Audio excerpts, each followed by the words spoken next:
हिमाचल प्रदेश में कैसे होगी गरीबों की पहचान, क्या होगी शर्तें और आवेदन की डेडलाइन, जान लीजिए। 30 अप्रैल निर्धारित की गई है। क्या आपको भी आवेदन करना होगा? सरकार ने नए नियम लागू कर दिए हैं। अब प्रदेश में गरीबी रेखा से नीचे की चयन प्रक्रिया को और अधिक पारदर्शी और निष्पक्ष बनाने के लिए सरकार ने महत्वपूर्ण कदम उठाए हैं। नई अधिसूचना के तहत बीपीएल सूची में शामिल होने के लिए अब 2 स्तरीय वेरिफिकेशन प्रक्रिया लागू की गई है, जिससे अपात्र व्यक्तियों का चयन रुकेगा और पात्र व्यक्तियों को उनका हक मिलेगा।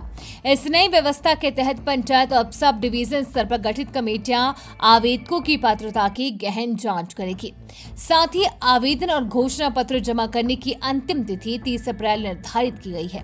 इस पहल का उद्देश्य बीपीएल योजनाओं का लाभ सही व्यक्तियों तक पहुंचाना और चयन प्रक्रिया में मनमानी की शिकायतों को खत्म करना है।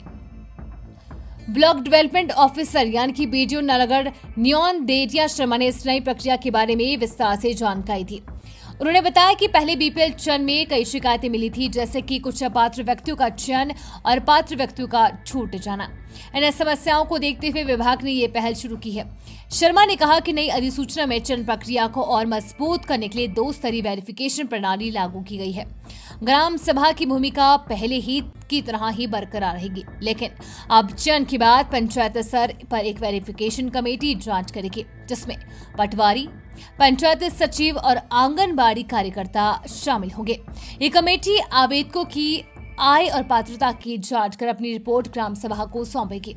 उन्होंने बताया कि दूसरी जांच सब डिवीजनल स्तर पर होगी, जहां एसडीएम, बीडीओ और पंचायत इंस्पेक्टर की कमेटी द्वारा चयनित व्यक्तियों की पात्रता की दोबारा पड़ताल की जाएगी।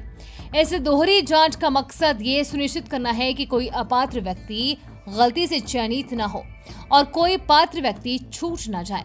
पहले बीपीएल चयन की प्रक्रिया 31 मार्च तक पूरी करनी होती थी, लेकिन इस साल नई अधिसूचना के कारण समय सीमा बढ़ाकर 30 अप्रैल कर दी गई है।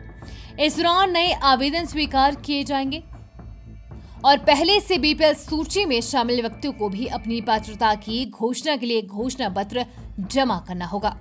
ये घोषणा पत्र 30 अप्रैल तक जमा करना अनिवार्य है। सभी पंचायतों के नोटिस बोर्ड पर इसकी अधिसूचना और जानकारी प्रदर्शित की गई है। वेरिफिकेशन कमेटी की भूमिका महत्वपूर्ण है। ये कमेटी प्रत्येक आवेदन की गहन जांच करेगी और व्यक्ति विशेष आधार पर अपनी रिपोर्ट जून-जुलाई में होने वाली ग्राम सभा को सौंपेगी।